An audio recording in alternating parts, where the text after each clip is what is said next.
Sa pagpapatuloy ng impeachment trial, sinabi ng dating Special Disbursing Officer ng Office of the Vice President na si Vice President Sara Duterte mismo ang nag-utos na ibigay ang 125 million pesos na confidential fund ng kanyang opisina sa dating pinuno ng Vice Presidential Security and Protection Group. Saksi si Sandra Aguinaldo. Ang iniharap ngayon ng prosecution, si Gina Acosta mula sa tanggapan ni Vice President Sara Duterte. Antemano, sinabi agad na ipiniresenta siya bilang hostile witness dahil boss pa rin niya si Duterte at meron daw itong counter affidavit na pinagtatanggol ang bise kaugnay sa confidential fund. Tumutol dito ang depensa pero diniklara pa rin ng presiding officer na hostile witness si Acosta. Sino po ang boss niyo sa Office of the Vice President? Si Vice President Sara Duterte. So pag na-impeach si VP Sara o matanggal siya, wala na rin po kayong trabaho doon? Wala na po akong trabaho sa OVP. Ang epekto ng pagiging hostile witness, pwede siyang tanungin ng leading questions o yung mga tanong na naglalaman ng impormasyon na gusto ng prosecution na kumpirmahin ni Acosta. Ang pagsagot ni Acosta sa mga tanong may halong Bisaya, kaya nagtatagal dahil kailangan pa itong isalin sa Ingles o Pilipino. Kaduhami naghimo o accomplishment report, Your Honor. 2 beses po kayo gumawa ng accomplishment report, Ma'am Gina? Ang kaning gihatag sa ako, Your Honor, mao ni ang una nga gihimo, Your Honor. Yung unang accomplishment report. Pero tumayo si Senator Judge Erwin Tulfo para tanungin, bakit noong humarap ito sa pagdinig sa Kamara noong November 2024, nakakasagot naman daw ito ng Tagalog o Ingles? Hawak niya ang transcript ng testimonya noon ni Acosta. Well, what is this? I mean, mabuti po sana pati yung discretionary, and she's a government official, she doesn't know what discretionary means is. I mean, what it means? Dito po, sumasagot naman po siya. English, Tagalog, tama na po itong panluloko sa atin. Matapos nito, nabawasan ang pagsasalita sa Bisaya ni Acosta.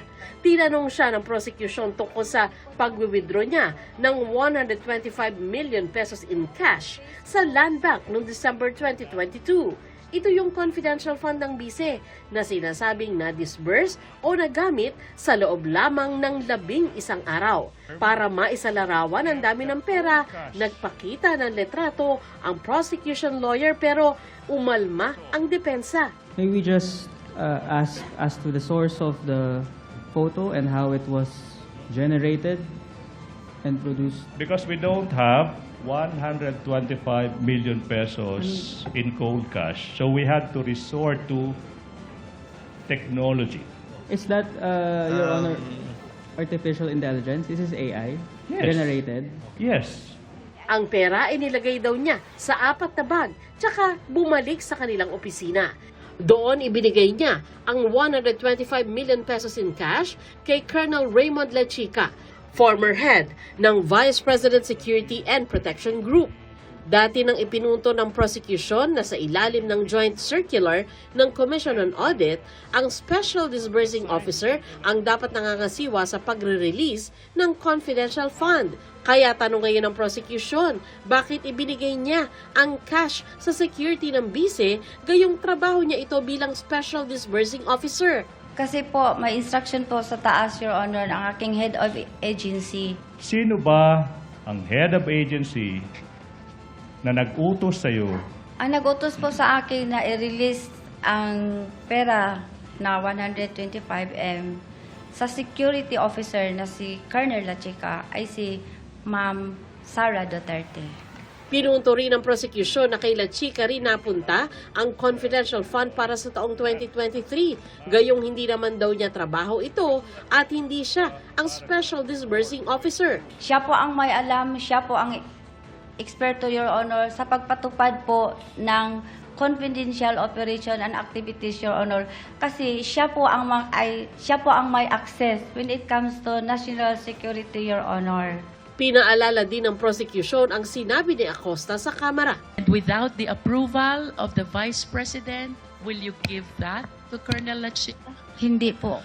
Lumabas din sa pagtatanong na ang inihandang plano para sa pagkakagastusan ng confidential fund ay walang detalye kundi blanket program lamang. Sabi ni Acosta, lumalabas na ang detalye ng paggamit ng pera kapag ibinigay na nila Chica kung saan ginamit ito.